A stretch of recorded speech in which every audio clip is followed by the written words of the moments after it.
Hey guys, and welcome to the Alabama Saltwater Fishing Report, the first podcast to bring you the local fishing report, whether it's good, bad, or ugly. How we doing today, Joe? Man, I am doing great. We've had some nice weather along the Gulf Coast this week. Temperatures are still a little bit cooler. Not that I would say they're cool, but it's been a welcome reprieve from this heat. And for all intents and purposes, the fishing is really hot. We've got some really great reports this week, inshore, offshore, and onshore. We got an all-star lineup this week. I'm really excited about. How you been? Good, man. We got a special guest this week, correct? That's right. We got Michael Carr. Michael is one of the owners over at Fish Bites, and I had a chance to talk with Michael and hear the story of how Fish Bites was created, and it was something I felt like we talk about Fish Bites so much on this podcast.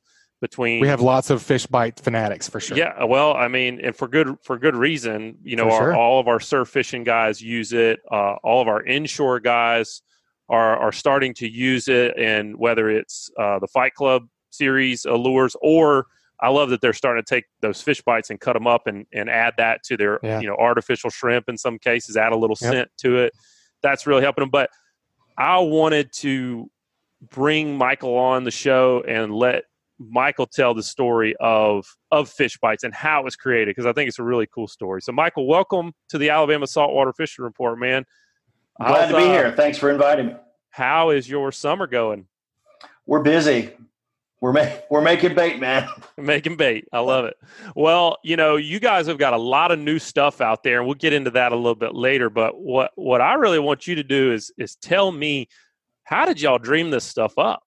The creation of Fish Bites goes back to the 1950s when my dad was a kid growing up in New Smyrna Beach, and he was fishing with his dad / my grandfather, and he grew up fishing. I mean, he had fishing deep in his DNA from a very early age, fishing around Mosquito Lagoon and surf fishing here in New Smyrna. And one day he was out as a little boy fishing with my dad along a place called Turtle Mound, and he cut his foot on an oyster. It wasn't a severe cut, but it was enough, to see a little red come out. And he noticed immediately that all these tiny creatures came out from under the rocks and oyster shells and started going after his wound on his foot. And that moment stayed with him all the way through his academic career. What caused that to happen? Why did those tiny creatures come up and start wanting to nibble on that fresh wound? And how'd they even know it happened?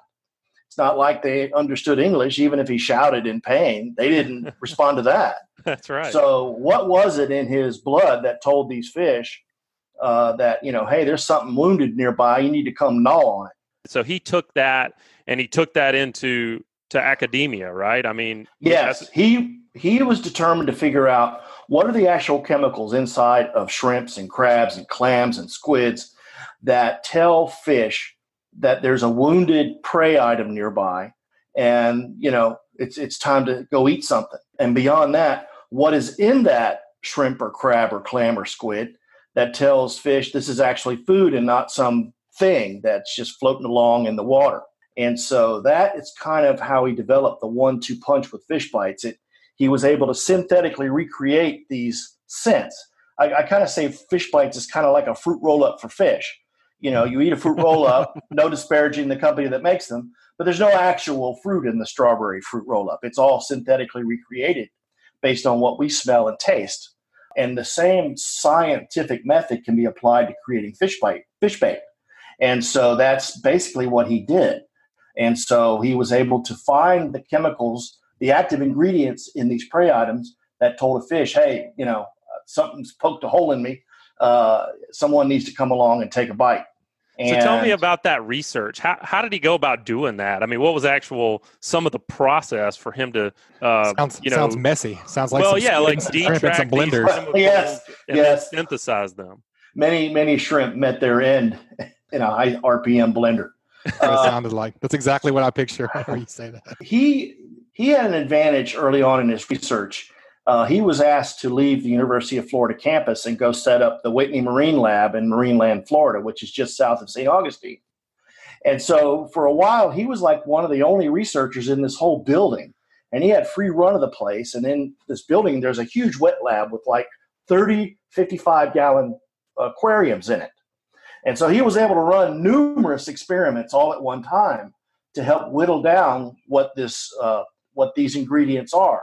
And then once he was able to discern the active ingredients from the non-active ingredients, he was able to you go buy those ingredients from pharmaceutical companies and you blend them together and put them in a gel, and bang, you've got a shrimp.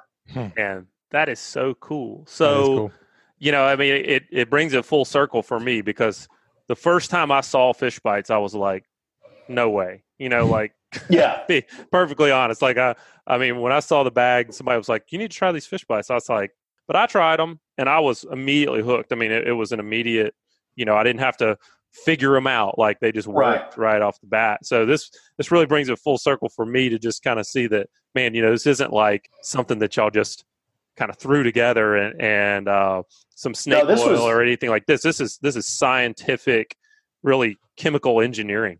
Yeah, this is 30 years of research, and Dad's particular set fields of study lent him the ability to figure this out. And so yeah, he kind of, whatever science or whatever degree or whatever field of study he had to go into to sort this formula out, he went into that field and excelled at it. So this is an amalgam of 3 or 4 different fields of study all slammed into one box. It's very cool. So tell me about you. We talk about fish bites on here a lot. We talk about the Fight Club series for our inshore guys that are, wanting to mimic artificial shrimp and those types of presentations. What else do you guys have on the horizon? I know you've got some stuff on the freshwater side with your jig strips. Bob's your uncle. Jig strips. Now those could probably be used. I haven't had a chance to use them yet, but would those apply to like a cobia fisherman if he wanted to put those, use them as a bucktail strip? I say yes a little hesitantly, because I think they're a little bit on the small side for cobia fishing, but they're the right shape and they have the right action. I just think the presentation is a little small, and we may also not have the right color. Right now, we've got 3 colors, and usually what I hear from the cobia guys, they want it almost like an eel black kind of color or something a little darker than what we currently make.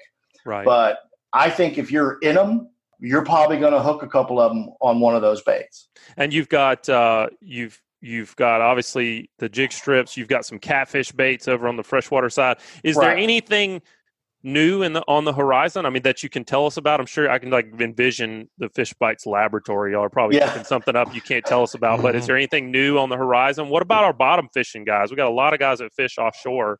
Is there anything for those guys out there? Well, first I'll go back a little bit to the Bob's Your Uncle, because that is going to be a whole line of products. So there's the Bob's Your Uncle, curly tail strips that we just talked about.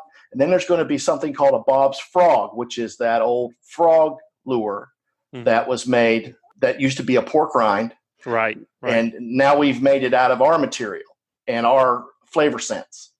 And so that's coming out next year. So there's going to be a Bob's Frog to go with Bob's Your Uncle. We're also starting to get into the world of a little bit of terminal tackle. We've got some surf rigs that we're making. Okay. We've got jig heads. The Fish Bites Fight Club has its own line of jig heads with a very aggressive lure hook that are on the heads themselves to keep that lure stuck on there a little better. And we also have come up with our own weighted worm hook, and that'll be coming out next year. Very cool. Well, man, like I say, I really wanted everybody to hear that story. I thought it was such a cool story. It really just makes me even more of a fan of y'all's baits, knowing that it's 40 years, of research going into these things. And it's really cool that you guys, you were able to do that with your dad, and y'all got a business there. Y'all are, family owned and running it. So I just wanted to have you on, and I appreciate you being on with us today and telling us a little bit more about it. I know folks love your stuff that listen to this podcast, but if you're hearing this and you got some, pursuits outside of the saltwater side, it sounds like they need to go check out the website. And if they want to do that, what's the URL for Fish Bites? It would be fishbites, FISHBITES.com.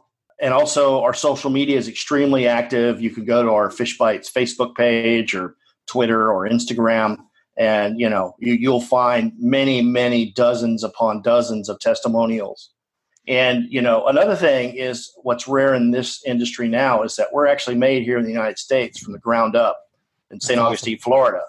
So there aren't, you don't have to hunt around on the package to look for made in China because you're not going to see it. That's awesome. Awesome. Well, next time I'm in St. Augustine, I got to get by that facility. I love St. Augustine anyway, but I definitely got to get by and see what you guys are doing in the lab there. That's you could see it, but then what happens next. Right. Yeah. But you'd have to kill me. Yeah. You'll never leave. Well, Michael, again, thanks for joining us this week, and hopefully we can check back with you soon and see some new things on the horizon for Fish Bites. Absolutely. Good to talk to you guys. Man, that's a cool story from Fish Bites. It is. That's cool stuff. You don't, I don't know. Like you say, I'm just picturing a bunch of fishermen walking around in lab gear doing tests on stuff. Those two things normally don't go together. Right. Interesting there. But yeah, it's really cool stuff, man. Sounds like been a long time in the making. And like you say, made in the USA. You can't beat that. Shows you what's possible in the USA if you got a dream and you work at it. It's no doubt about that. Anything you really want to dream is possible here, man. That's right. Butch, we got a really cool show lined up this week. Who's bringing it to us? And this week's show is brought to us by our local Geico insurance office. Everybody knows Geico has great auto rates, but did you know they also have great rates on boats, ATVs, motorcycles, and personal watercraft? Give Ron Davis a call at 251-445-0053. Not only will Ron work hard to get you the lowest premium possible, but you'll have the service you expect and can count on if you ever need to make a claim. But Geico does even more than insure your valuable items. They also offer on-the-water services like towing, battery jumps, gas delivery, and you can save by bundling these services with your insurance. If you are an Alabama saltwater fisherman, support the local insurance agent who helps bring you the fishing report each week.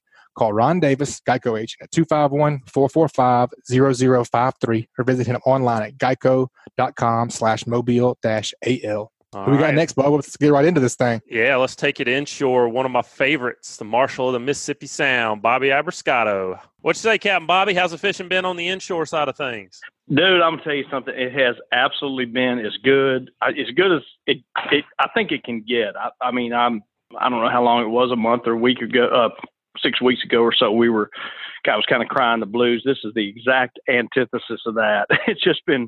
It's been phenomenal, man.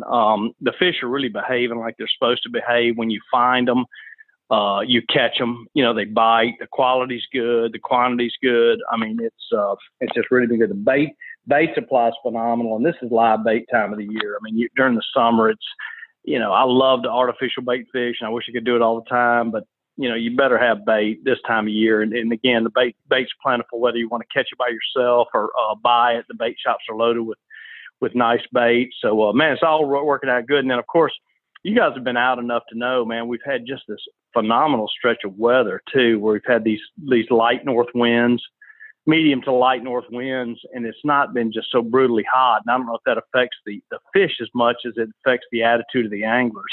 So when we're getting out there, everybody's not whipped by 7 o'clock in the morning, Right. Definitely. But, yeah, been phenomenal, man. We've been mainly fishing down in the Sound.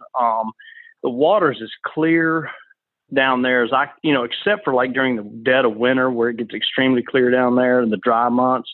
The water's as clear as I've ever seen it down there. I mean, it is beautifully clear, and there's just, again, getting back to the bait a little bit, there's a lot of shrimp boats down there, and those guys don't go down there and pull those nets in those big boats just because they like to burn gas. They're down there because there's bait down there, and there's bird schools, and a lot of places which are on, the trout are running the shrimp to the surface, so the birds are diving on those. So those are giving a lot of fish away, but the days that we're actually having to, if you don't see the bird schools or even before, we've been leaving before daylight, fishing the structure down in the Sound, and that's the rigs and the reefs and the wrecks and that sort of thing. And, all of that stuff is got a bunch of fish on it, and they're willing to bite. We're on a really good tide cycle now through this past week, and then into the weekend, we're on this really good tide cycle where you have, almost kind of a high tide first thing in the morning. It's just starting to fall as the sun's coming up, and that's when the magic happens, So we've been through a great tide cycle, had great weather, get plenty of bait,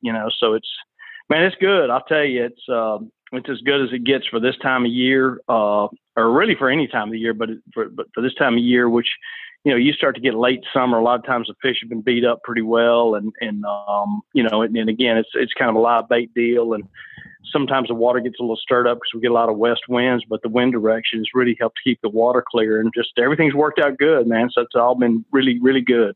It really seems like since that hurricane came through, it's just Butch. I mean, don't you feel like that's kind of about, it's like things just completely switched.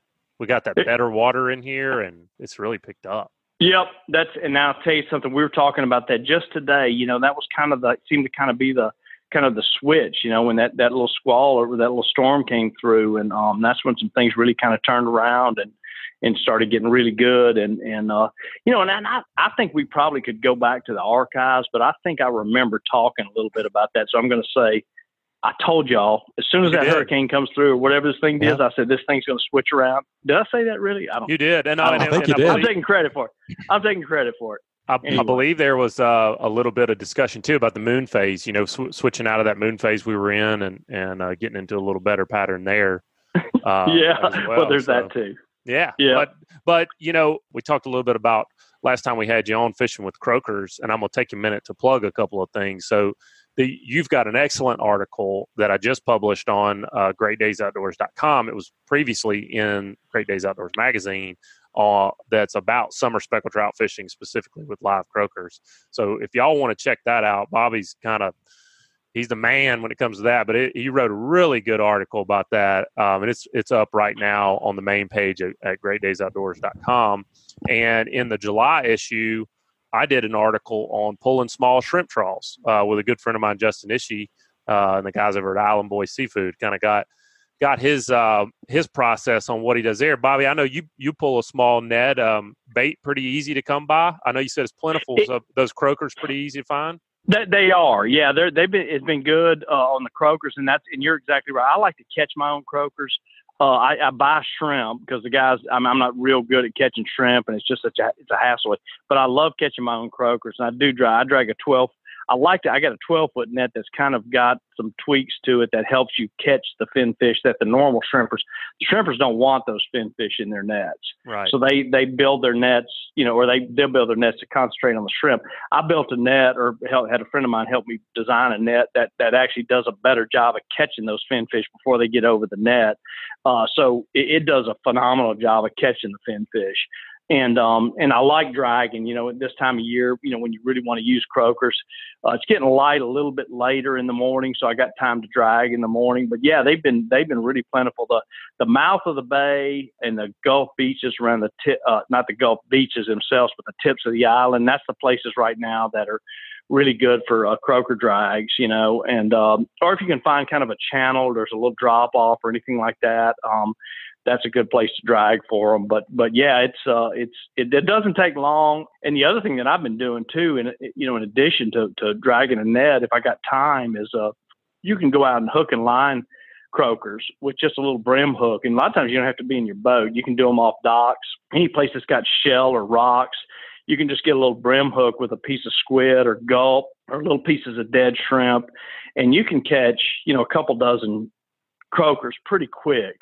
You know, doing that if you get on the right little place too, just a little split shot with a brim hook on it. And, you know, it's just kind of something to do while you're sitting there in the afternoon, you know, off a dock or whatever. So there's two different ways to catch those croakers, but anytime you can get those fresh caught croakers, that's going to be the killer on the trout, you know, on trout when you're using croakers. So Bobby, the pattern right now, are these fish staged on deeper water structure? Or, you know, we talked last week with Richard, and he was out on the beach. Where have you been? I've been fishing the deep structure, mainly in the Sound, and you can I haven't been much out in the bay, but that would work too. And it's just, you know, like we were just talking about, it's been phenomenal. That's been the deal with me. And usually what I'm doing, there's so much structure out there. I kind of change from day to day which little piece of structure I'm going to start on, but every bit of it's got fish on it. The action just gets phenomenal when you hit the right piece of structure and set your boat up right and get your depth right and that sort of thing. I mean, the action's just absolutely been phenomenal. You know, I had a stretch here, just finished up today, a stretch to where yesterday we ran around looking for blackfish, but I would have had 5 days in a row that we would have not had to fish after 7:30 in the morning. Wow. That's how fast the bite's been, you know, and we did but we had our fish, the fish we were going to keep, and we were done keeping fish by 7:30, you know, before 8 o'clock in the morning. And that's just that's the way the bite's been. It's just been phenomenal. It's not just one little piece of structure either. It's just kind of everywhere, down there. So it's really exciting. It's fun to be like this again after what we went through back in, I guess that was in June, when we had such a slow period there. It's just, in the back of my mind, I was going, I hope there's something not wrong, nothing wrong with the fishery. Well, I've been finding out that things are in pretty good shape. You said something just a second ago about setting your boat up right. Now, let's just talk about that for a second. And let's use the Mississippi Sound as an example. Let's say you're fishing the CCA reef, one of these public reefs that's right there in the Mississippi Sound and some of that deeper water. What do you mean by getting your boat set up right? What are the things that you got on your checklist to fish deep water structure? Well, when I know what piece of structure I'm going to fish, I always get the boat up current.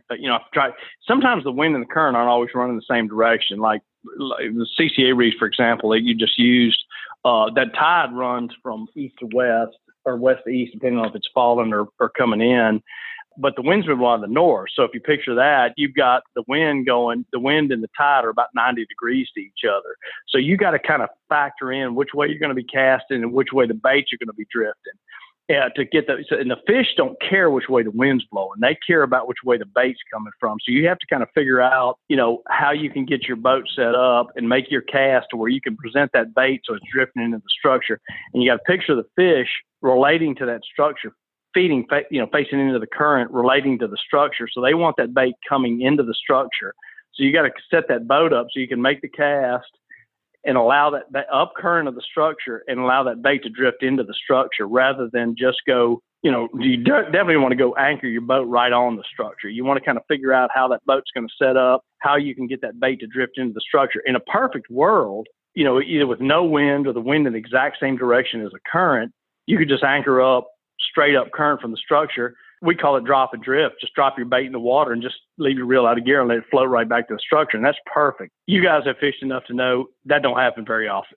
Right. More often than not, you've got to battle some kind of condition to where you've got to kind of factor all that in. The worst thing in the world is when you get the wind going one way and the tide going the other. And you guys, doing the offshore fishing you've done for so long, I know you know what I'm talking about there. That's a real challenge because you have to kind of figure out how to get your bait to come, set the boat up to get your bait to come back to the structure, which a lot of times, if you're cork fishing especially, the wind strong overpowers the current and you just never get a drift, So that's another thing that I always kind of factor is I'm going like, well, if I got an incoming tide in the bay and I got a north wind, they're going to totally cancel each other out. So I'm not going to go fish the bay if I got like we've had this week where you've had a north wind and an incoming tide because the tide runs south to north and you got north wind, it just checks everything up and there's no way you can get a natural drift.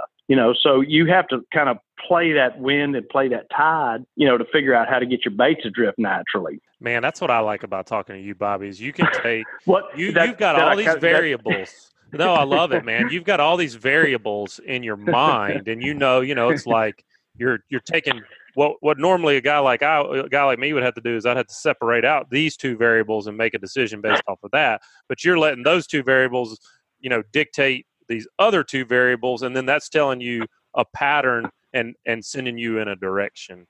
And that's a lot of just being on here and all your time on the water and sharing that with everybody is so beneficial for folks that are listening because you've put that together and you can do it on the fly. It doesn't so much happen for me. Well, I hope I'm verbalizing it as well as I can picture it in my mind and I know what I want to do, but trying to get that to come out I think you did great. Yeah, well, I appreciate it. And again, not to even confuse it some more, but if you also have to kind of factor in the crew that you're going to have. Can my crew cast or do I need to get where they can drift? And you know what I'm talking. You guys have been on charter trips umpteen times, so you know what I'm talking about. You have to factor that in too, So, but the key thing is, I think if you came away with one thought that you could remember is just try and figure out what's going to be what can I do to get that bait to drift naturally across that or into that structure? How do I need to set the boat up and make my cast so I can get that bait to drift naturally into, over, and past the structure so I can figure out where the fish are? And not drive over the structure itself. I've seen so many people do that. They're driving over the fish that they're going to try to fish. Absolutely. I mean, it's just amazing too. It's where and it's whether it's shallow or deep water fishing, you want to drift into where you're going to fish, or let the boat float into it, or however you're going to do it. Don't ride right over where you're going to fish, and then quietly put the anchor out when you run over them with your outboard. It doesn't do you any good. So you got to, get upwind or up current from where you're going to fish. Try and line yourself up as best you can, and then ease that anchor over and let the boat kind of drift in there naturally, and then set your bait drifts up. But it doesn't do you any good to ride right over it and then be quiet with your anchor and then figure it out, right? Yeah, and then try and figure it out because you've scattered everything. So, well, Bobby, the big news this week is the new speckled trout regulations going into effect. Butch, what are the regs on the speckled trout? What are we going to? Yep, and that starts is that tomorrow? Is that right? Tomorrow, believe it or not. When people listen to this, it will be starting when they listen. So slot limit, 15 1st. inches total length, but not over 22. So that's the slot. And then 6 per person per day, with 1 over 22 inches, which will be that slot total length allowed. Bobby, this is very similar to what you've been doing on your boat personally for years now, right? It is. I've always kept it at 5 trout per person, and I don't allow any fish to be killed over 20 inches.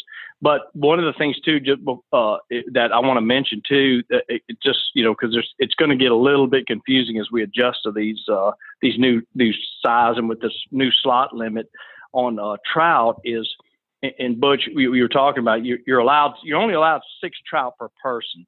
So you can have 5 in the slot and 1 over. You can't have 6 and 1. You know what I'm saying? So you're only going to be able to keep 6, period.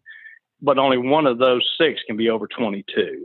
But what I've always done, or not always, but for a long, long time, is we keep it at 5 per person, and no trout over 20 inches to be killed. So, it's going to be close for me. I'm still going to stick myself. I'm going to still going to stick to that 20-inch. 20-inch fish is a big fish, and I kept some. We're going to cook some fish tonight, which is I don't cook a lot of trout. We're going to fry some trout tonight, but man, I was so tickled to death. We were catching some really nice sized fish, and then we started catching some 15 and 16 inches, and we've been throwing all those back. And I said, the bigger ones, and I said, oh, great. Those are the ones I want right there. And they're going like, why didn't we keep some of those bigger ones? No, those aren't the ones you want. The ones that eat the best are those ones that are like just over the legal size limit. Yeah. So those really, if you're going to keep them to eat, those are the ones you want to keep anyway, down towards, it's going to be down towards the 15-inch range. And everybody will tell you that. You get those 20-inch and over fish, the meat gets white and cottony and kind of mushy, but you get those 15, 16, 17 inchers, man, those are the pink, firm fillets that really fry up good. And we're getting ready to fry fish right now, so my mouth's watering. That's why I'm. Me too. In my younger days, and I don't get me wrong, I used to love to kill some fish, and I dang sure felt good when I catch a limit, and did my fair share of that early on. And but as I've gotten a little bit older and kind of gotten some of that out of my system, I've realized that, and I really don't like to freeze fish if I don't have to. I really like eating fresh fish, and if we can go to having more fish around, so that's not as much of a struggle to catch fish.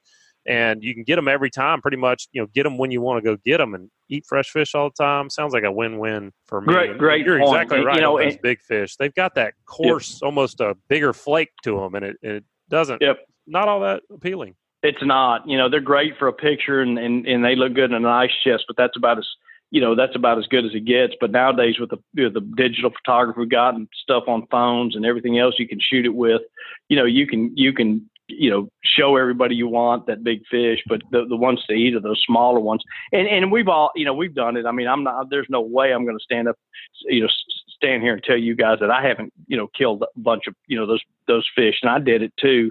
And so, I'm definitely not going to say, get self-righteous enough to say, hey, I didn't do it. But, when you start to see what can happen with that and how prolific those trout are, if you start to release them and what kind of fishery we have and can have, that really gives you more incentive to start releasing those fish, the bigger fish and the ones you're not going to eat. Man, I've had great crews.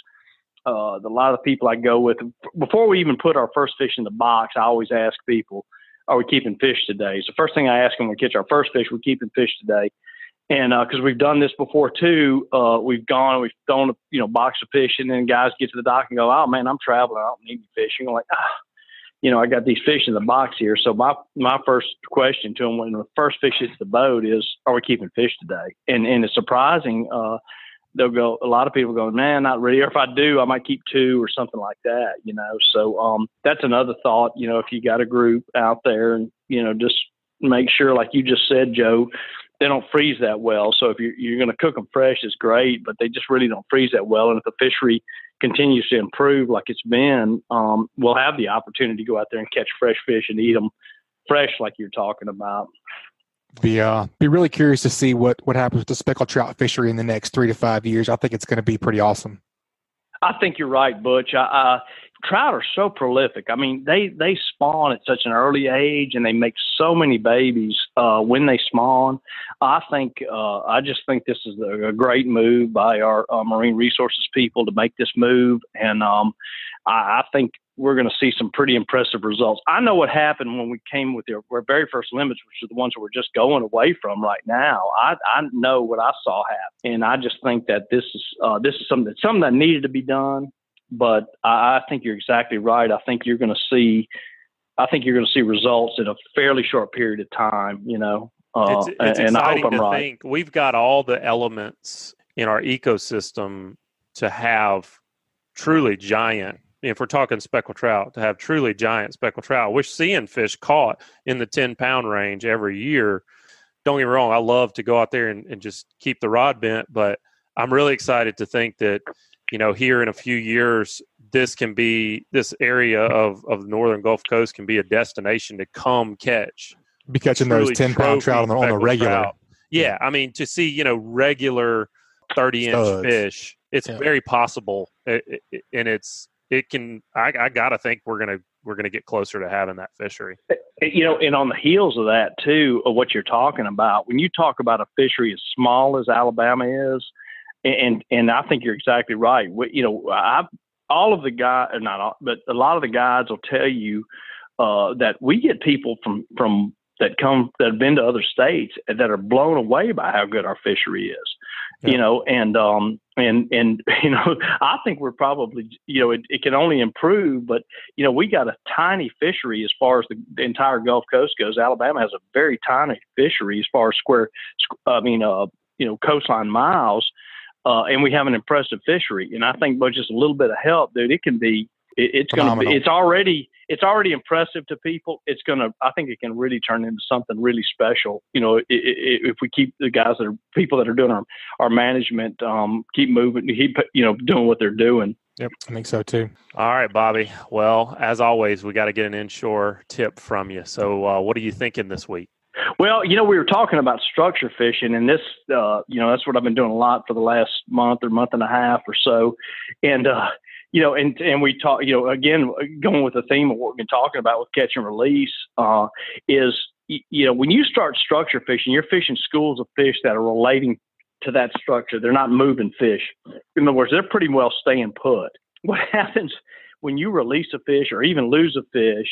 When you release a fish, he's going to sooner or later, he's going to make it back to that structure where that school is.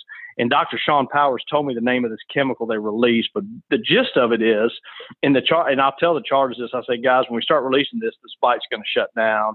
When we start releasing fish, the bite's going to shut down. And they go, oh, they go in there and tell their buddies not to eat. Well, they do in their own way. They go in and say, hey, guys, don't eat the shrimp. I had a bad trip on a shrimp, So, yeah. And that's what happens. And you'll see it. It'll shut down cold. I mean, it'll just shut down. It'll go from being on fire to shutting down cold once you start releasing your fish. So what I try and do, if I'm fishing, for example, out of the back of the boat, making a long cast out of the back of the boat, I take the fish when we start releasing the fish. I take the fish to the bow of the boat and get them as far away to the off the bow of the boat as I can, because sooner or later they're going to find their way back. But I try and get them as far away from the boat. I mean, as far away from where I'm fishing as I can, to kind of prolong that, of them getting back into school. So, kind of a different tip. We're talking about trying to keep that bite going, even though you're releasing fish. But if you can kind of get them away from the the school, you'll keep your bite going a little bit longer. And another thing I've done, as crazy as this sounds, is I put fish in my live well, and I'll put them in my live well and keep them alive until we get ready to leave that piece of structure and then release them, So, but I really just like throwing them, again, kind of as far as I can, not throwing them, but just kind of releasing them away from the structure to keep them. See Bobby out there on the bow, shot lobbing. put, yeah, shot put, 30-inch speckled trout. I'm not doing a tour with a trout or anything like that. I'm just talking about getting them off the bow, So well, Bobby, way. that is super interesting, and it's very timely because just before we had you on, we had on Michael Carr with Fish Bites, and Michael was telling us all about how his father basically figured out what chemicals fish can pick up in the water to determine where a food item is. So what you're telling me is that, Dr. Powers is telling you the same thing, that there's these chemicals that these fish release, and they're able to determine basically danger from that. It's probably a stress chemical or stress hormone. And I tried to Google it, but I couldn't find it. He described it exactly as that. That's exactly what he described it as. Because, if you'd have told me this and not put the thing in there about Dr. Powers, it'd be like, how long do you think it took Bobby to come up with that? Right. But it's very real. That's super cool. Great tip, and very timely. Also with the with the decreased limits, folks are going to want to keep fishing, and that's a good way to keep the bite alive. Yep, that's and the only other option you got if you don't have the ability to move around or the weather limits you can wait them out. You know what I'm saying? They'll shut down cold, and then you'll see it start to happen again. But I you guys have both fished with me before. Waiting ain't part of my vocabulary. Right. I'm going to go find some fish that are going to bite. You know what I'm saying? So, that's another option for you. If the weather doesn't allow you to do a lot of running around, or you don't have the desire to do that, sooner or later they'll start biting again.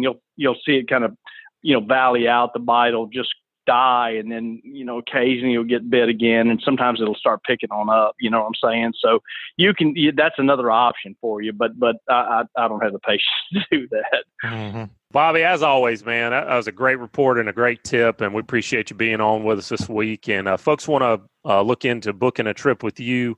What's the best place for them to go? The easiest way is just go to ateamfishing.com, and it's got our contact information on there via email or just the old-fashioned way that I still do it, which is pick up the phone and give us a call.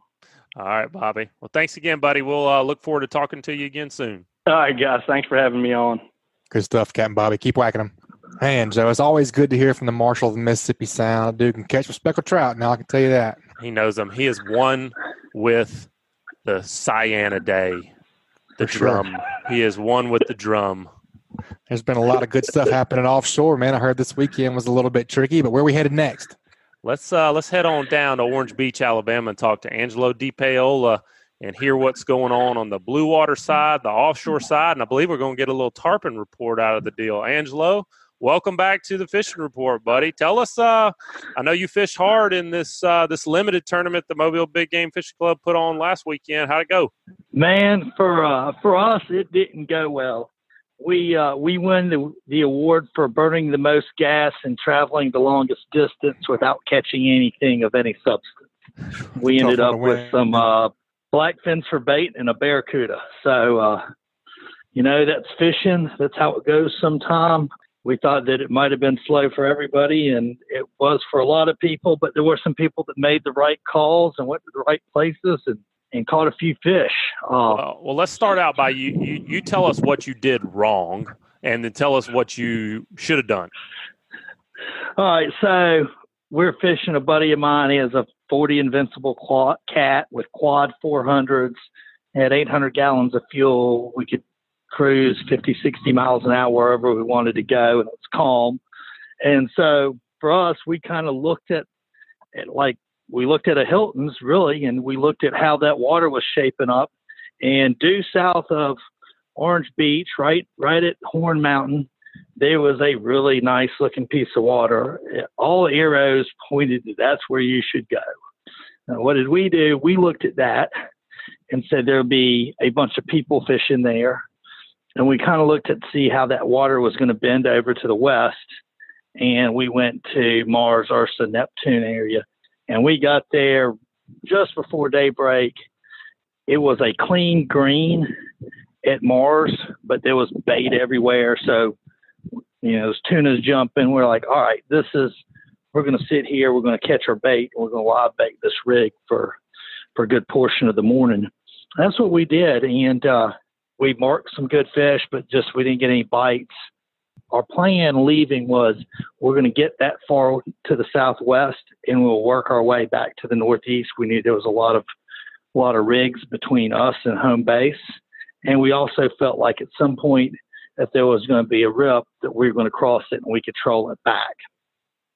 Well, like what quite often happens is that rip never really materialized. It was, you guys ever go out there and it's like this blend where it goes blue for a little stretch and then green for a little stretch and then blue for a little stretch.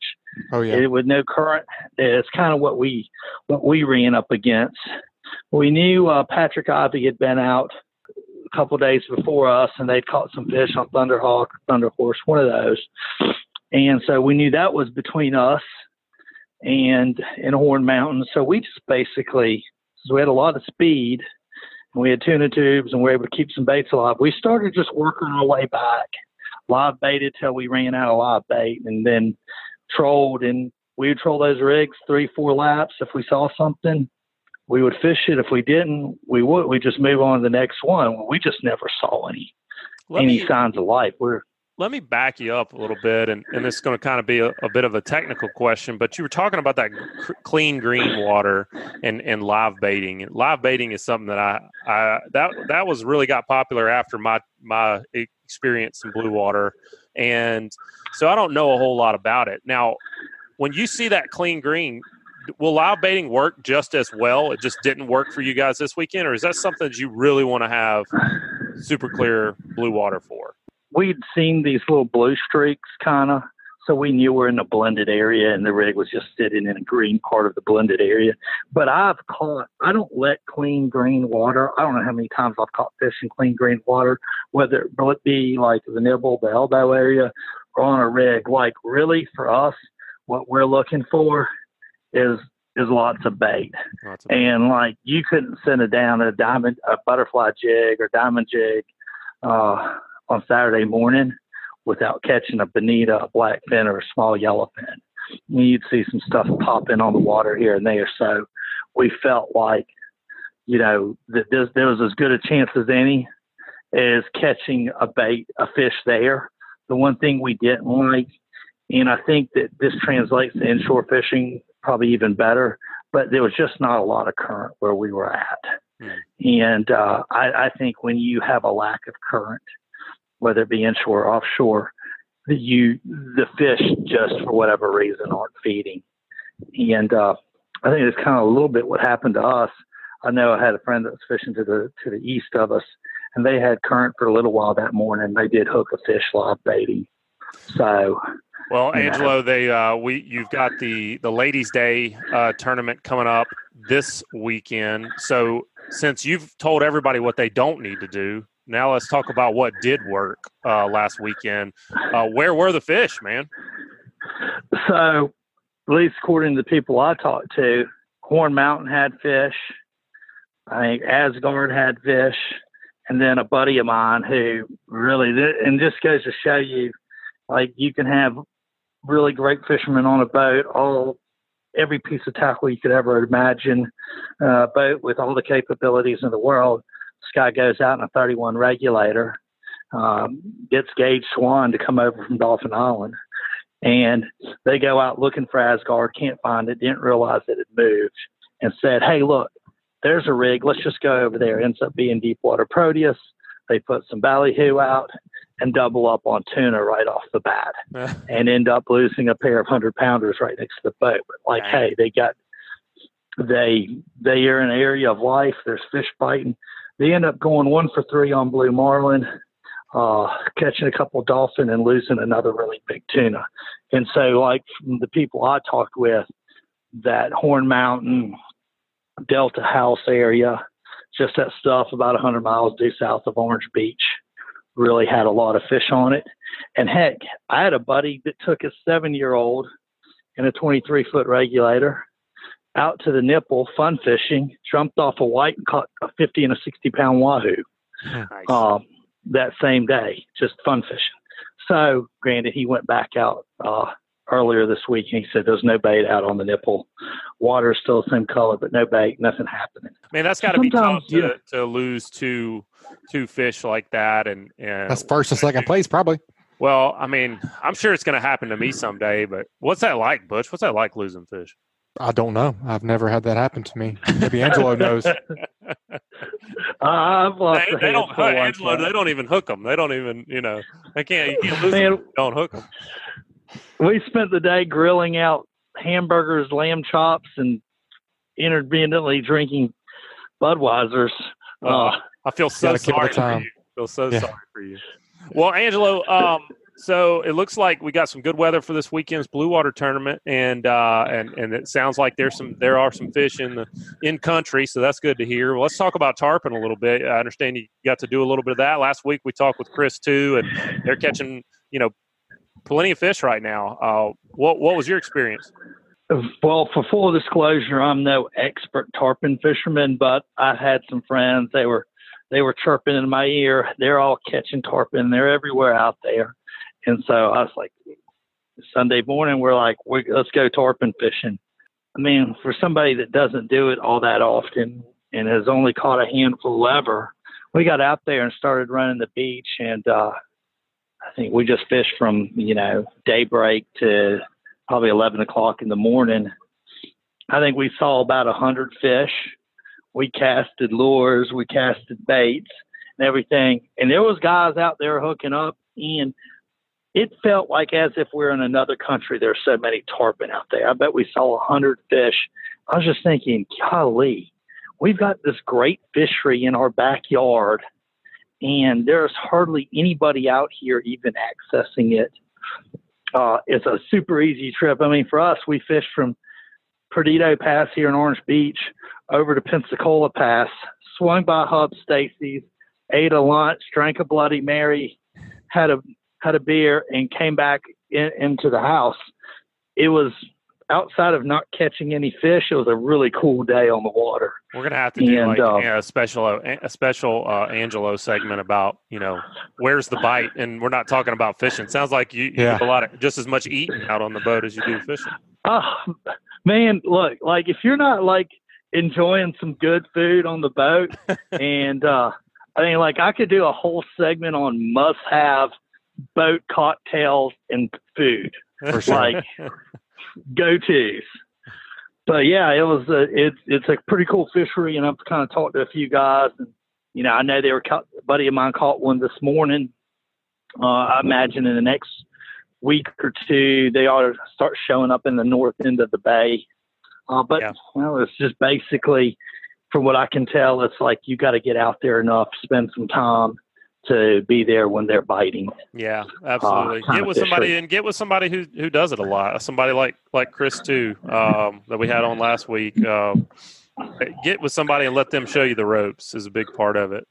Who's a good resource is Chris Bechet over at Sam's Bait and Tackle. Yeah, I know he does it a lot and does really well there too. Butch, we've got some changes on the cobia regulations that just been put out by the state. Angelo, I don't know if you saw that or not, but looks like we're up in the size limit on cobia. I think it's personally, I think it's something that definitely needed for those migrating fish. We had a tough year this year, and the last few years have been tough. Did you get a chance to take a look at those regs?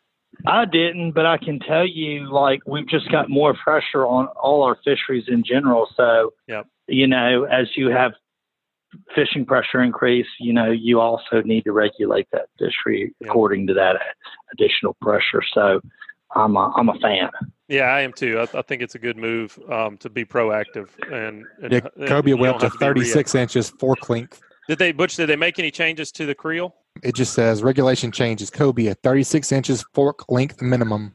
So doesn't say anything about bag limits. I Well, we'll see. Time will tell. That's for sure. Well, Angelo, guess what, man? You got the Hey Cap question this week. And, one of the things I really like about the Hey Cap is getting questions to be able to give all the fishing specialists that we have on here. It's just like we're talking about with that tarpon fishing. If that's something you want to do, there's really nothing like going to an expert to really shorten your learning curve with any kind of fishing, but not just fishing. You need to talk to a specialist, and the guys over at Day Cool Heating and Air are home performance specialists. What does that mean? That means they will inspect your property to find leaking air ducts, hoses. They'll clean out your ductwork, and they'll find the HVAC problems before they become nightmares. So, guys, y'all go check out the heating and cooling specialists who bring you the inshore, offshore, and onshore fishing specialists each week, and mention this ad for a free home performance diagnostic. Contact them at 251-633-5121, online at www.daycoolair.com, or on the Day Cool Heating and Air mobile app. They are Alabama license number 07028. All right, Angelo. Cody Faircloth says, hey, Cap, when you're struggling to catch the target species you're after, what do you do to keep yourself mentally locked into and dedicated to that fish? Well, first off, we all know it's fishing, so they don't always bite, and what we go after can often change while we're on the water. But I do not ever leave. I think the biggest mistake somebody can do is leave to go fishing without a plan A, B, C, D, whatever, how deep you need to go into that plan. Like, we had where we can fish ourselves, but we had a plan and we executed it perfectly. We just didn't make the right calls. And so I think probably 70% or greater of fishing is just really making the right call on where to go. So if you're going to run offshore, and especially I used to fish out of much smaller boats. So when you're fishing out of a boat with limited range, have that plan of where you're going to go first. And then what are you going to do if that doesn't work out? If you leave from here and you're going to go to the spur and target blue marlin and the water isn't any good out there, well, maybe you got to do, where's the next piece of water? Do you need to run to the double nipple? Do you need to have the range to run back to the west and go to the oil rigs? Well, if you don't, my target species may change throughout the day. Hey, look, this ain't going to happen for us today on the blue marlin front. We're here at the spur. Let's drop down a bait and try to catch a swordfish. All right. That's not really working for us. I know I got to go in at some point. Do I have some deep drop numbers I can hit on the way in? Is there a level area flat bottom that I can fish for tilefish? Okay, then that might be my option. Yeah. C. Man, that don't work out for me. Hey, guess what? We're up on the ledge. Let's try to catch some BBs and some white snapper. All right, good. That's worked out for me. You know what? It's Saturday. Red snapper's still in season. Let's go get a limit of red snapper. One thing I've noticed over the years of fishing is it isn't how you start the trip, it's how you end the trip. That's right.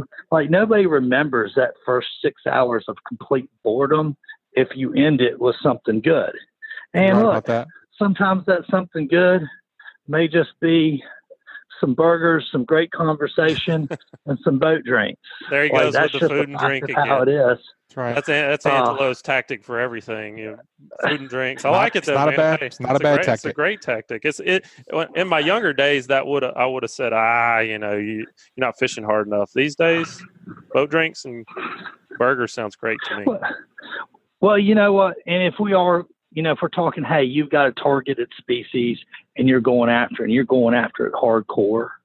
Look, you need to be able to have an arsenal of stuff in your tool belt, and always fall back on the things I'm best at.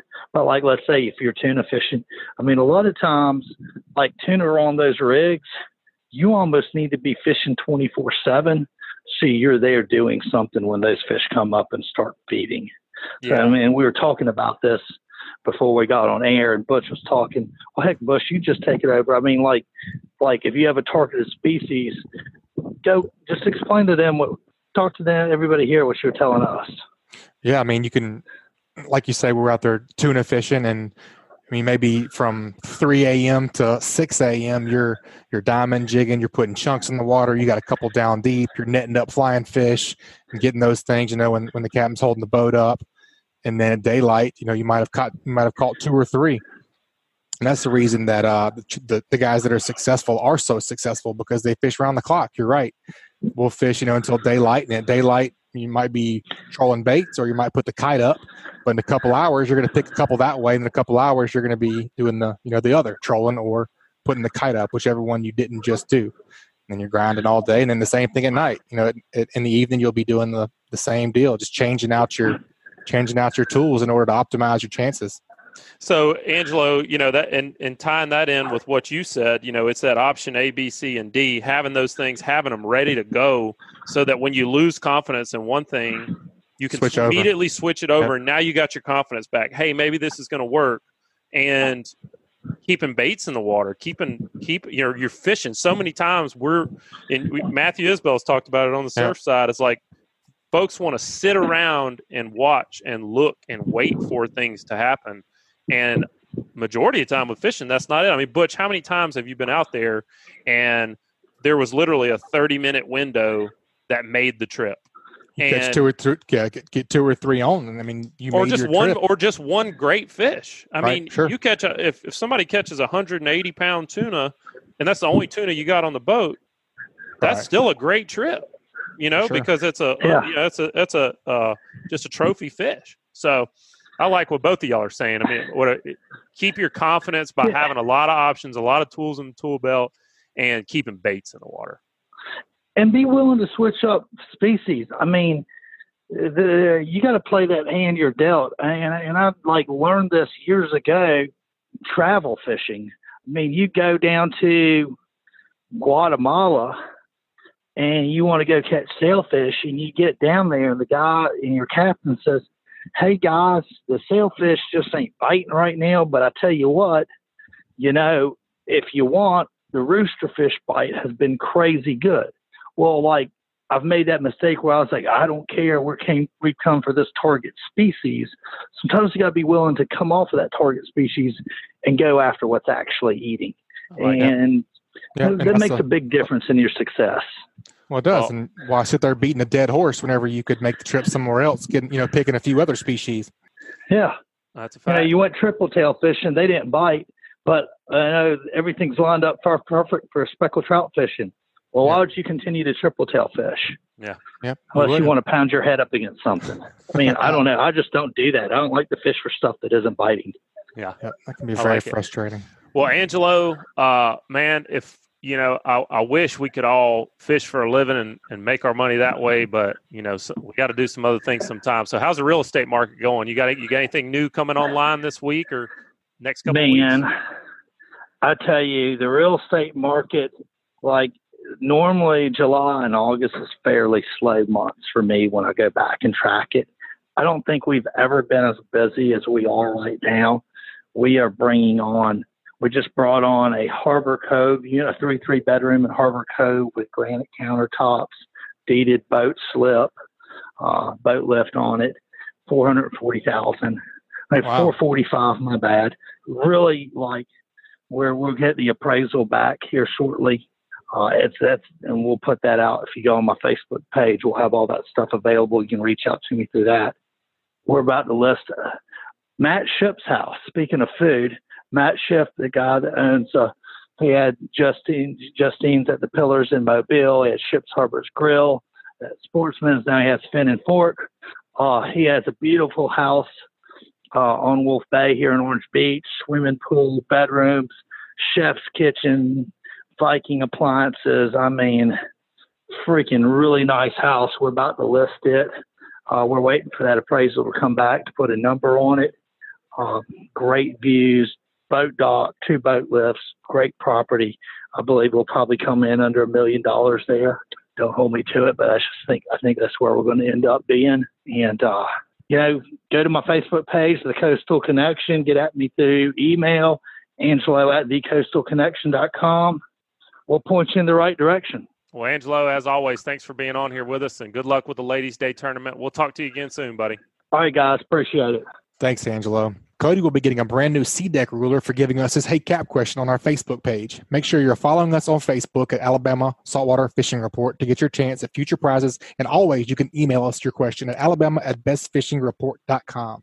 All right, man. Let's go back to the beaches and get our feet a little sandy. Let's talk to the Bama Beach Bum. How we doing today, Matthew? Hey, boys. Glad to be back on the show. Always a joy to hang out with you guys and talk a little fishing for a few minutes. Yeah, man. I always say it's always a good day when you can sit around and talk fishing with your buddies, don't I, Joe? That's the truth, man. There's a lot worse things to be doing with your time. No doubt. Yes. Well, what's been going on with your time? What you been catching, bud? It has been, I think, since I've lived here and been surf fishing, I'm sure there's been other times that have been this productive, but this has been by far my best July that I've ever seen fishing. That's awesome. Surf fishing. Yeah. That's pretty strong. Really, yeah. It's again, I'm still a newbie. I'm new kid on the block. I haven't been here but 7 years, so that's not really that much time compared to a lot of these guys. And that's, but yeah, man, it's just really been incredible. The number of pompano that we are catching, I mean, it is just as good as April. I mean, I'm going to just say it. I mean, it's literally the same type of days we were having in April. Wow. Right now in July with pompano. It's incredible. That's great. But not, yeah. But not only that, I was having a conversation because it's interesting to see. I talk with a lot of the guys that fish consistently in Pensacola and on the Panhandle, and they do not see the amount of fish and the variety of fish and the opportunities in the surf like we do in Alabama. So it's really interesting to hear and see what they are seeing versus what we see. And I was having a conversation with them.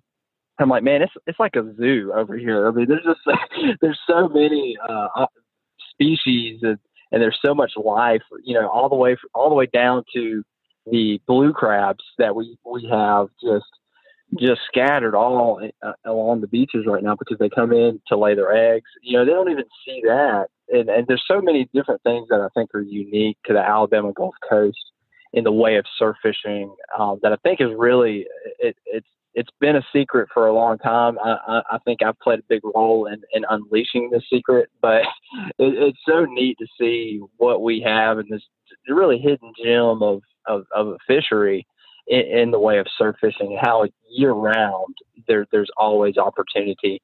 Because we're not only pompano, I mean, we're seeing a lot of Spanish. I mean, really, it's been an incredible July for Spanish.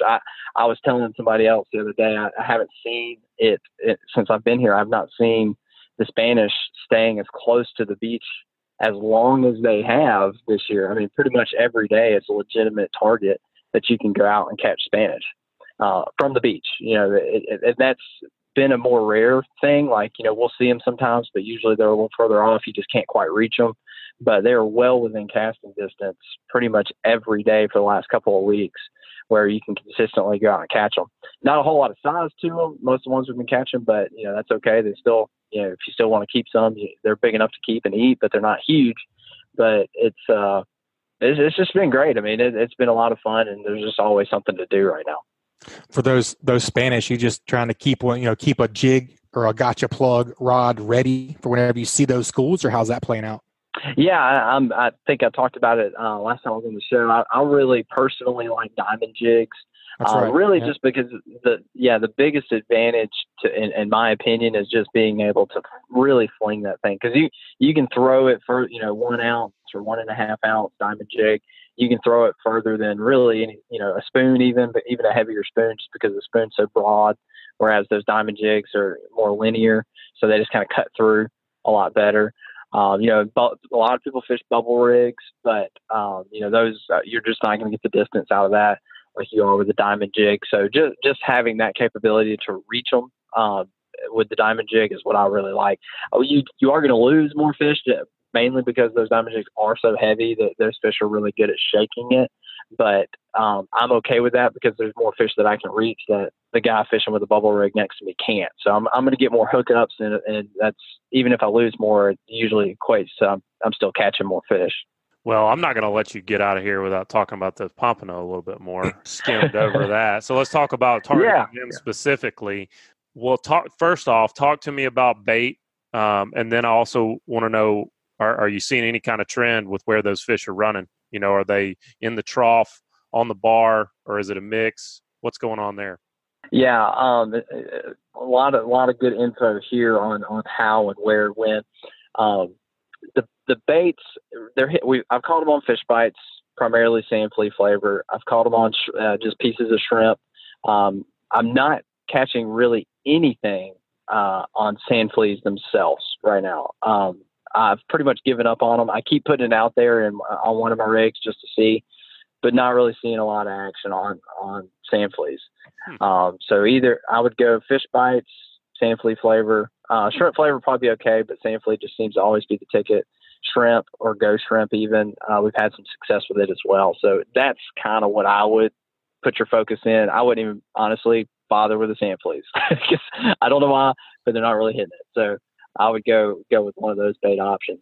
Something to keep in mind, what we had, and this worked. It worked so perfectly yesterday, and it's not always this way. You know, these fish will make you a liar from time to time, but this has been consistent to keep the ladyfish at bay, because, you know, we do still have a lot of ladyfish, and they can wreck your rigs, and if they're around, you know, obviously I'm not going to complain about catching fish, but that's not what we're going for. You know, we want the pompano. Something that we had to do yesterday that worked like a charm. We were catching ladyfish after ladyfish after ladyfish. Couldn't keep them away. So I took the floats off. So I had some colorful floats that I've been running for the last few days, but I took them off. So it was just a straight hook on the rig. And I kid you not, we didn't catch the next ladyfish, and we caught 3 consecutive pompano. Not lying to you. Wish you were there so that you could have witnessed that. But I mean, I just felt like I felt like I knew what I was doing for about 10 seconds. Like, hey, you know, this worked. But that's what you got to do sometimes, just because those ladyfish are predominantly sight feeders. You know, they've got big old eyes, so that's a clue right there. So if you got that big flashy float bobbing up and down, you know, that they're probably going to win that race between the pompano. So it slowed them down enough that we were able to get to those pompanos. So there's a tip there. Whatever bait you're using, I would take the floats off right now, just because there are other species, but you can get to those pompano. And last, I think you also asked where. That's going to vary depending on what beach you are fishing. However, the beach that I've primarily been fishing here lately, they have been extremely far out. So I would say deeper water. So whatever beach you're fishing, you know, it's going to vary based on your tide and the structure of that beach as far as where that bar is in relation to the beach. It's going to vary where the deepest water is going to be. It may be much closer. You may not have to cast as far out, like if you're fishing Orange Beach or Gulf Shores. But if you're in Fort Morgan area, you're going to want to get that bait pretty far out there. I don't normally get wet when I cast. I've had to do that this past week. I've had to wade out about waist deep to really get to where those pompano were. Otherwise, I was not reaching them. So they're out far. Take floats off.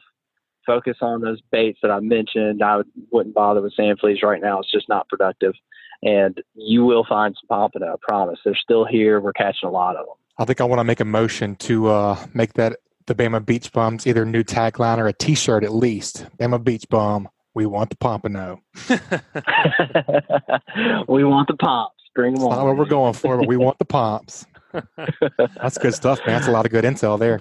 Well, Matthew, we've got some regulation changes on the horizon, specifically flounder. It looks like we're going to 14 inches of total length, recreational creel limit of 5 per person per day, commercial creel limits 40 per person per day, 40 per vessel, and there's a closed season. Biggest change I saw, closed season for flounder November 1st through November 30th of 2019 for both recreational and commercial anglers. So I want to know, Matthew, you fish a lot more days than vast majority of the anglers on the Gulf Coast. Have you noticed a decrease yourself in the amount of flounder catches over the years? Ever since I've been here and fishing the surf, flounder fishing in the surf is probably the toughest thing. And I would just credit that to the fact that the numbers have been down is the only thing. I've talked to some of the old timers that have, mentioned the good old days and, when they have caught more flounder, but we have caught them in the surf and we've had some decent days here and there, but it's not something that I necessarily target a lot because it is so slow. It's such a slow fishing. And something that I've talked about with any time that we actually do shift our focus and do start flounder fishing in the surf, you would think that, you find one flounder that there would be others with it. And not once have I ever found a hole or any type of feature where we caught flounder. There should be some more around here. Never have I caught one and then we caught another one anywhere close to it. It's not a thing in the surf. No, yeah, you can't. It's one-offs. So, like, if you find a hole, you catch a flounder. If you are flounder fishing, I'm not going to say don't try, but it's almost wasting your time. It's like we got to go find another one because another hole, another flounder, and I think that is just because of a decrease in population and numbers. I would assume because normally they're going to school, they're going to be together, they're going to be hanging together. The other thing that I will mention about flounder fishing the surf, it is a high percentage. I don't want to throw out a statistic because it's not going to be anything, but a very high number of the flounder that you're going to see in the surf are going to be under 14 inches. Most of the ones that we have caught in the past are anywhere in that 12 to 13 inch range. Most of them, 90%, I'm throwing out a number. Most of the flounder you're going to catch are the Gulf flounder, not the Southern. Like we are pretty much everyone I've ever caught has been a Gulfie. We've caught maybe a couple of Southerns, and of course the Gulf flounder, they're predominantly a smaller species flounder. So keep that in mind. I would I'm say. sorry, did you call it a Gulfie? Did you say Gulfie? Yeah. Okay. Is that lame? Go ahead. Sorry. You cut out for a second, but I assume you've never heard it called that. I don't think so. It's okay. Okay. Yeah. I like the Gulf flounder, Gulfies. So yeah, we got nicknames for everything around here. Right. It's the second T-shirt. That's the new shirt. That's right. Yeah, that's right. We're just making up terms. Boss hog, Gulfie, Pomps. Want the pomps.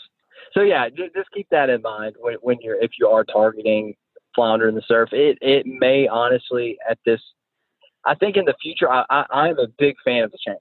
I'm a big fan of it. I'm glad they're changing. It's closed in November. I'm glad they're up in the size. I'm glad they're lowering the bag limit. I think flounder fishing, with these changes, hopefully, fingers crossed, in the future, it may be a more viable target in the surf as it comes back, hopefully. But I would say flounder fishing in the surf, especially with these new regulations, it really honestly may not be worth it, if that makes sense. I don't want to say don't do it, but there's so many, like most of the flounder that we've ever caught, we've kept them because it's just, that's what we're going for. And if it was a legal fish, we would keep it. Most of the ones you're going to see are less than 14 inches. And, a lot of the ones we catch weren't even 12, like many of the ones we catch, we'd have to throw back, they were 10, 11 inches. But even the ones that we kept would barely be 12 or, 13 inches. So It's just not very common to see those big ones in the surf. Well, it's interesting to see that closure in November. That's a pretty bold move, to just completely close it. But that is when those fish are spawning and they really do stack up in the passes, not like Perdido Pass, but also coming out of the mouth of Mobile Bay. And that's really kind of across the board in the Gulf of Mexico. You see the same thing over at Destin Pass. And that's when you see those guys spearing, catching limits of flounder every single day. And if we can give those fish a chance to spawn, that's got to help. That's got to help. Gotta help. Yeah. I mean, I would say flounder is probably one of the biggest, quote, hot topics in the last, 5, 7, 10 years, maybe. Yeah. Just seems like one of the most talked about, where did all the flounder go? Right. It's not like they're gone. Yeah. Obviously, they're not gone. But when you start hearing from guys who know how to catch flounder that have been have doing it for years, saying they're not here, guys, they're really not here. You got to listen. You got to listen. And the anglers are the ones that are really kind of pushing that. There's been plenty of opportunity to get involved in the process of these regs. being changed, and this has come from the anglers to make that happen. So I'm optimistic about it. I think it's going to help. And and look, I'll let some speckled trout go, but I don't let flounder go. That's like I love to eat flounder. So I'm very sensitive to closures and things like that. But if it's for the betterment of the fishery in the long term, I mean, just look at our red snapper fishery as compared to where it was 10 or 15 years ago, and it's amazing. Now, I'm not saying I want things to get to the level that they got to with red snapper, but there's no one will argue with you and say that red snapper fishing's not as good as it was. It's way better. So I'm hopeful for the flounder fishery. One of the things that is pretty neat over there is the Claude Petit Flounder Hatchery. And if you are looking to support projects like that, a good way to do it is through the Coastal Conservation Association of Alabama and a purchase of one of their distinct CCA Alabama Saltwater Fishing license plates. There's also fund that cobia project too, the cobia tagging project. Cobia tagging project as well.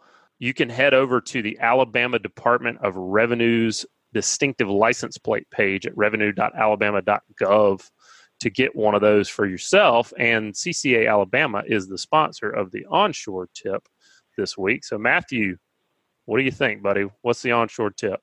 When I see a lot of people fishing on the beach, talking to them and seeing what they're doing, most people have multiple setups. I mean, and it's more common now. Like, I think people have kind of caught on, it helps kind of have a few rods to kind of locate fish.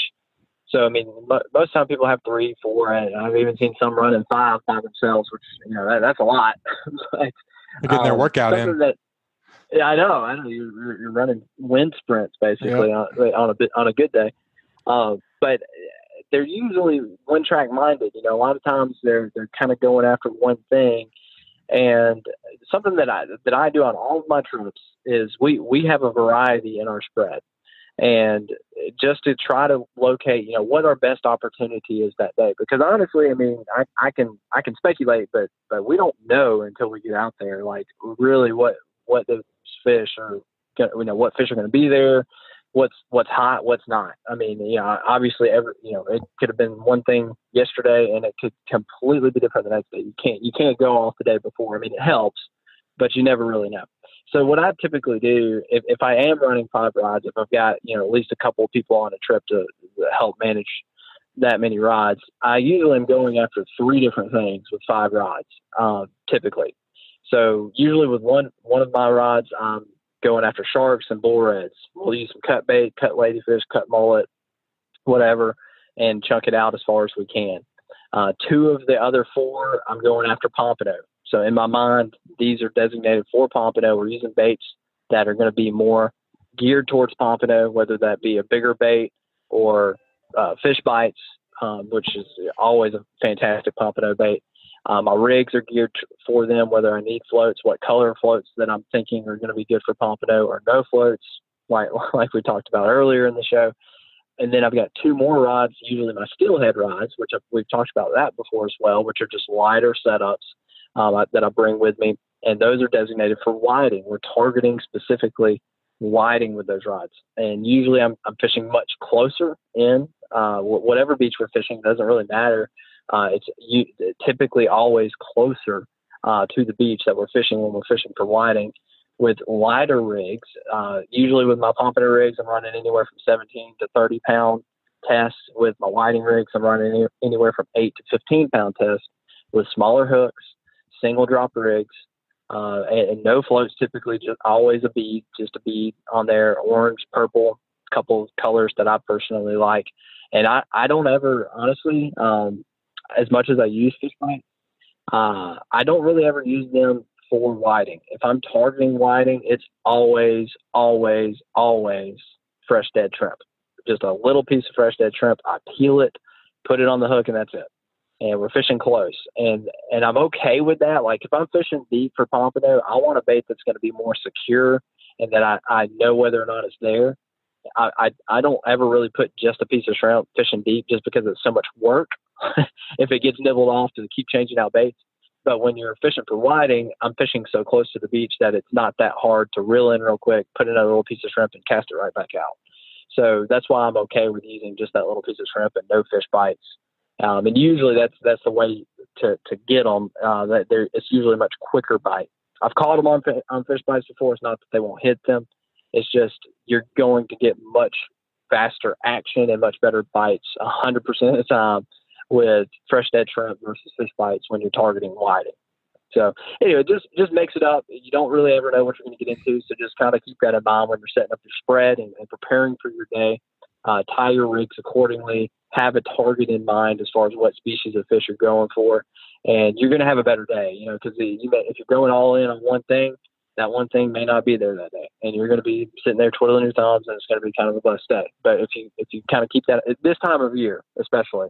Let me preface that, in the springtime, you can really go all in on pompano, but this time of year, it may be a really super slow day, and it's going to be slowing down at some point on those pompano. We're going to be targeting other things that are going to be running closer, like your whiting, redfish, sharks, whatever further out. So just keep that in mind this time of year. Well, Matthew, I always enjoy having you on here. You do such a good job of explaining the process behind what you do in the surf. And, kind of dumbing it down for guys like me who kind of take a little time to absorb all this stuff. But if folks want to get a little more and get some video and kind of take a look at what you do, how can they catch you online? The best way to get me, if you want to see some video and really get to know me, is my YouTube channel.